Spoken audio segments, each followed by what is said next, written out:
At the beginning of the story, we see a man named Cooper who was going to a very large concert with his daughter Riley. A famous singer named Lady Raven was supposed to perform there, and Cooper's daughter Riley is a huge fan of that singer. Riley had gotten good marks in school, so her father Cooper had booked tickets to this concert to make her happy. More than 20,000 fans of pop star Raven had come to this concert. Riley is extremely happy to be there, but Cooper feels that something is off. Cooper notices that there is a lot more police and security in this building than usual, as if they had been tipped off that something big was about to happen at this concert. A little while later, Cooper sees police officers picking up a man and taking him in for questioning. Seeing this makes Cooper even more uneasy about what is going on here. Shortly after, the concert begins, and Lady Raven comes on stage and starts singing. Riley and the other fans start screaming with joy, but Cooper was not happy. He still had some doubts running through his mind about the security, so he makes an excuse to his daughter that he needs to use the bathroom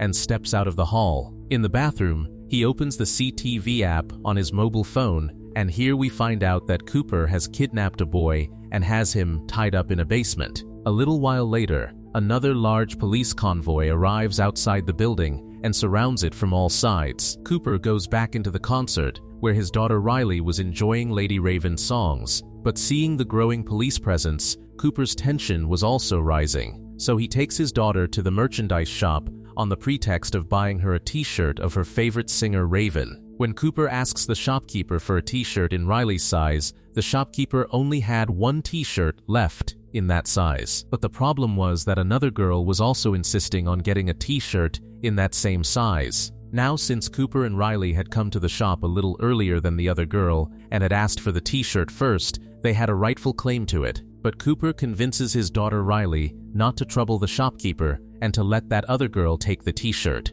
Like a good child, Riley agrees. Seeing this, a shop employee named Jamie is very impressed by Cooper and Riley and thinks to himself what a good person Cooper is. He tells Cooper to come back in 20 minutes and collect the t-shirt from him, because a new stock of t-shirts has already arrived, but it will take the other employees 15 to 20 minutes to bring it up here. He says that when Cooper comes back, he will already have a t-shirt in that size set aside for his daughter. Cooper now understood that Jamie had placed his full trust in him, so he takes advantage of Jamie and asks him why there is so much security, police, and FBI here. Jamie replies that it is actually a secret, but he will tell him anyway. He explains that the entire concert is actually a trap that the police have set up to catch a man. He asks if Cooper has heard of the famous serial killer called the Butcher, who kidnaps people and kills them. The police found out that the killer was going to come here today, and this entire concert is just a scheme to catch that killer.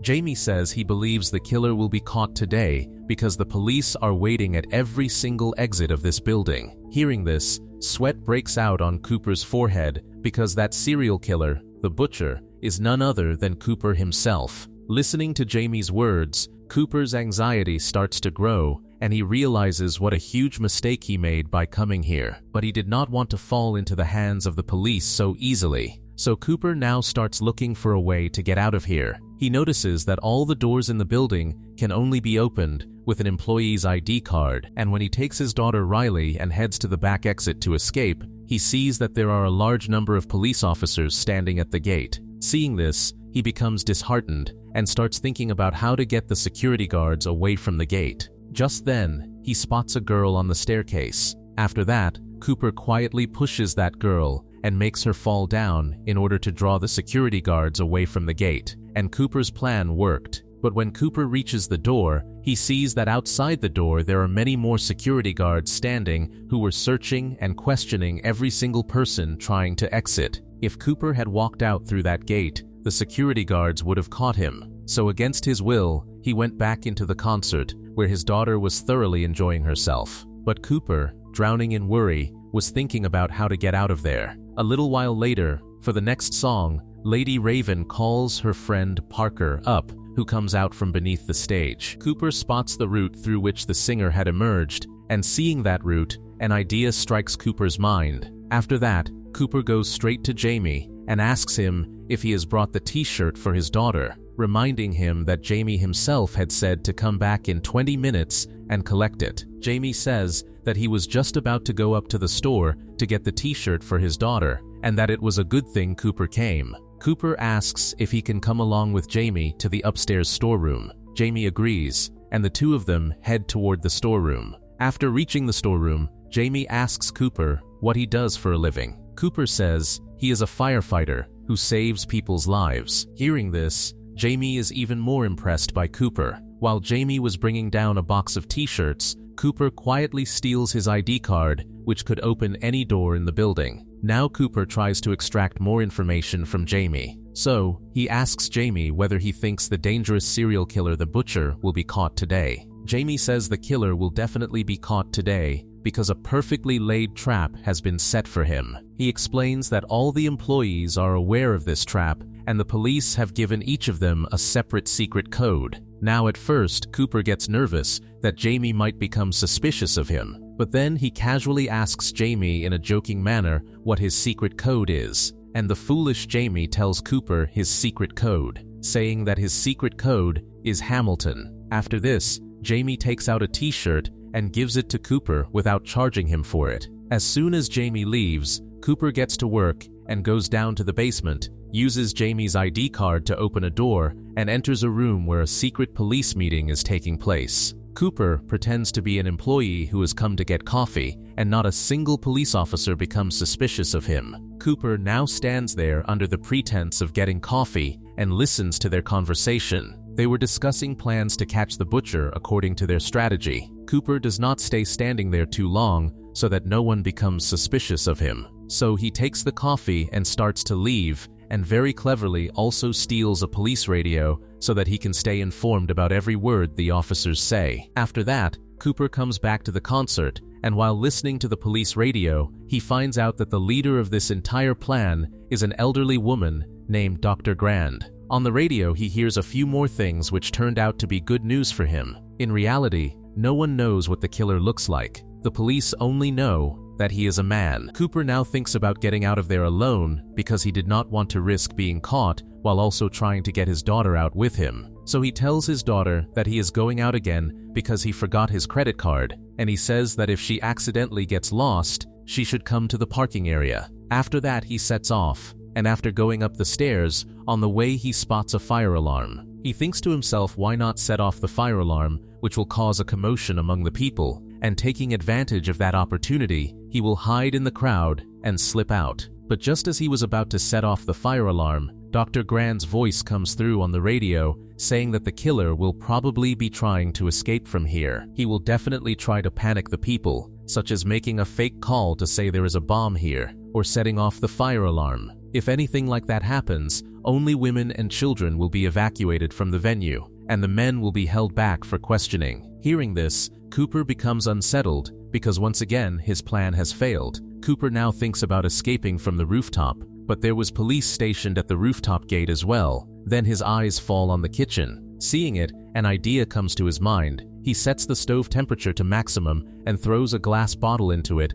and within moments the bottle shatters from the heat, causing an explosion, and boiling oil splashes all over a girl's body, making her scream out in pain. Hearing her scream, the police come to help the girl, and Cooper picks up an apron from the kitchen and heads to the rooftop to look for a way to escape. But here too, two police officers show up who had already been assigned duty on the rooftop. They ask Cooper what he is doing here. Cooper tells them he just came up for some fresh air, saying that because of the fire in the kitchen, his friend got burned, and he could not bear to see his friend in that condition, so he came to the rooftop. At this point, the police begin to suspect Cooper. So the police ask Cooper for his secret code, and Cooper says Hamilton, which he had found out from Jamie. After this, they also ask him for his ID, which the police had given to all the employees. Cooper checks the apron he was wearing, which had belonged to another employee, and in it he finds that employee's wallet. Inside the wallet was also that employee's card, which Cooper shows to the police. Seeing the card, the police are convinced that Cooper is an employee of the venue, and they let him go. But Cooper's plan to escape from the rooftop had failed. Meanwhile, Riley had come outside looking for her father Cooper because she wanted to watch the rest of the concert with him. Cooper gives in to his daughter's wish and comes back into the concert. And now, Cooper had given up because he had tried multiple times to get out but had not been able to succeed, and he understood that his game would be over today. But then Riley tells Cooper that Lady Raven picks a random fan from her concert who gets the chance to go up on stage with her and dance, and then they are also allowed to go backstage. Hearing this, Cooper becomes happy because that was the only place where there was no police, and the two of them could easily get out from there. But Cooper could not figure out what to do to make Lady Raven choose Riley out of so many fans. Cooper now uses his mind and goes to singer Raven's manager and begins praising Lady Raven extensively. He tells Lady Raven's manager that his daughter Riley is a huge fan of Raven. He lies and says that his daughter Riley has cancer, but coming to this concert has made her very happy. Hearing this, Raven's manager feels sorry for Riley, and they decide to make Riley the dream girl of the evening, which would give her the chance to dance on stage with Raven. Finding out about this, Riley becomes extremely happy, and now both Cooper and Riley are called to the stage. After that, Lady Raven calls Riley onto the stage, and Riley starts dancing with her. Just then, suddenly a girl on the stage starts feeling unwell because she has had too much to drink. Cooper quickly picks her up and takes her to the medical room. With this act, Cooper creates a very positive image of himself in the eyes of all the staff present there. Cooper now requests the group manager whether they can exit through the back route because his daughter is sick and he is worried that something might happen to her while making their way through the crowd. The manager agrees to his request. Hearing this, Cooper is overjoyed and he understands that he will now be able to get out of there easily. After this, the manager takes them backstage and shows them the way out, but there was police present there too. Seeing this, Cooper becomes very disappointed and starts thinking about how he will get out of there without being checked. Just then, pop star Raven comes over to them. She had come to say goodbye to Riley. The manager had told Raven about Riley's cancer, which was actually a lie made up by Cooper. Raven had a kind heart. She felt very bad that Riley had cancer at such a young age. Before Raven could ask Riley about the cancer, Cooper tells Raven that he wants to speak with her alone for 2 minutes, and Raven agrees. Raven takes Cooper to her makeup room, and here Cooper reveals that the serial killer the butcher that the police are looking for is actually none other than himself. At the same time, Cooper shows Raven his mobile phone, showing that he has also kidnapped a boy, and the boy was screaming and calling out for help. Cooper says that by pressing one button on this mobile phone, a poisonous gas will spread in that room and the boy will be killed. Raven asks Cooper what he wants. Cooper tells Raven that she will put him and his daughter in her car and take them out of here, otherwise he will kill that boy. Hearing this, Raven gets scared and agrees to Cooper's demand, and she starts to take him and his daughter Riley away in her limousine. Meanwhile, the police were checking every man coming to the concert, and Cooper had escaped right from under their noses. Riley had no idea what was going on. She was sitting next to Lady Raven and was very happy, and then Raven also understands that Cooper's family does not know the truth about Cooper. Now, since Raven also wanted to somehow get Cooper caught, she suggests going to Riley's home. Hearing this, Riley becomes very excited and quickly calls her mom Rachel and tells her that famous pop star Raven is coming to their house. Cooper also clearly understood Raven's cleverness, but because his daughter was present, he could not do anything about it. A little while later, Raven arrives at Cooper's house, and we see that Cooper's wife Rachel and their son are also in the house, and no one in his family knows that Cooper is a killer. Here, Cooper threatens Raven that if she tries to call the police or tells his family anything, he will kill that boy. Raven sits at the table and has dinner with Cooper's entire family, and she also tells the family that her concert was a trap to catch a killer named the Butcher. The police had been tipped off about the Butcher by an anonymous person. That anonymous person had told them that the Butcher has a brown-colored car, and Raven begins telling Cooper's family more details about the Butcher. Now, before Raven could reveal all of Cooper's secrets in front of his family, Cooper says that she must be very busy and that she should be heading out. But Raven says that before she leaves, she wants to play a song on their piano. She also has Riley sit beside her. Now Cooper, acting like a good dad, starts recording a video of them. After the song ends, Raven hides her phone in her dress and says that her mobile is in the car. After that, Raven asks Cooper for his mobile so she can take a selfie with Riley. Now, against his will, Cooper had to hand his phone over to Raven in front of his family. And as soon as Raven gets her hands on Cooper's mobile, she quickly runs into the bathroom and locks herself inside. Cooper pounds loudly on the door and demands his mobile back, which makes his family realize that something is wrong. Raven first opens the live footage app on Cooper's mobile and through the microphone option asks the boy about his location. The boy says he does not know his exact location, but when he was being brought here, he noticed a blue-colored gate of a house, and near the house he also spotted a broken statue of a lion. Finding out this information, Raven quickly goes live on her Instagram and tells her fans that near a broken lion statue there is a house with a blue-colored door. If anyone has seen such a place, break down the door and go inside, and in the basement of that house a boy is trapped, go get him out. Luckily, some of Raven's fans know about that place, and those fans of Raven set off to save that boy. After this, Raven messages her driver to quickly call the police to come here. Just then, Cooper opens the lock from another key and enters. Cooper had locked his entire family in the upstairs bedroom. He takes his mobile back from Raven and sees that the boy he had tied up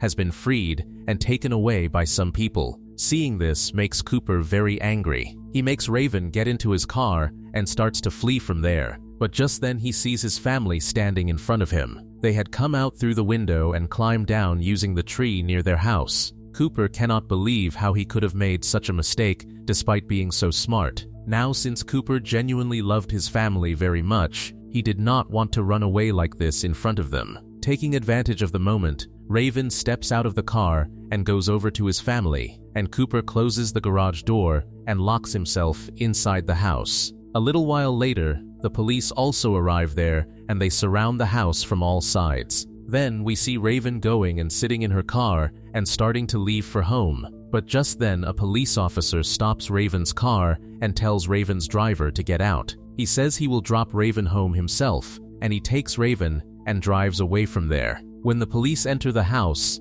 they cannot find Cooper anywhere. In reality, there is a tunnel in the kitchen of this house that opens up into the neighbor's yard. He had escaped through that and gotten away. And now we find out that the police officer who said he would drop Raven home was actually none other than Cooper himself. He had put on police clothes, come out through the tunnel, and no one had recognized him. After this, Cooper handcuffs Raven and tells her that he has many hideouts around the city and he is taking Raven to a place where no one will be able to find them. But just then, a large number of young people come in front of their car who were actually Raven's fans, and they all recognized Raven's car. So they stopped Raven's limousine. Raven somehow manages to roll down her window, which confirms to the people that it is indeed Raven. Here Raven starts asking them for help, but Cooper quickly rolls the car window back up. But Raven's fans surround her car from all sides, because of which Cooper is unable to move forward. Here Raven frees her hand from the handcuff and gets out of the car, and by this time, the police also arrive there. When the police look inside the car to catch Cooper, they see that Cooper has already escaped. In reality, he had taken advantage of the crowd and blended into the people and fled from there. Here we see the boy who Cooper had kidnapped. The boy thanks Raven and gives her a hug. Meanwhile, Rachel had come back to her own house and she drops her daughter Riley and her son off at Dr. Grant's house. When Rachel goes toward the kitchen, she sees that Cooper was already there in the house waiting for her. He was wondering how the police had found out that the killer was going to attend the concert, and Cooper finds out that it was none other than his wife Rachel, and Rachel herself also admits to it. She explains that she had initially suspected that Cooper was having an affair with someone because his clothes always smelled like a hospital. In reality, he was using some kind of medical liquid to clean blood off his clothes. Then one day Rachel followed Cooper and he was seen with people who later turned up dead. Seeing this, Rachel became suspicious that perhaps her husband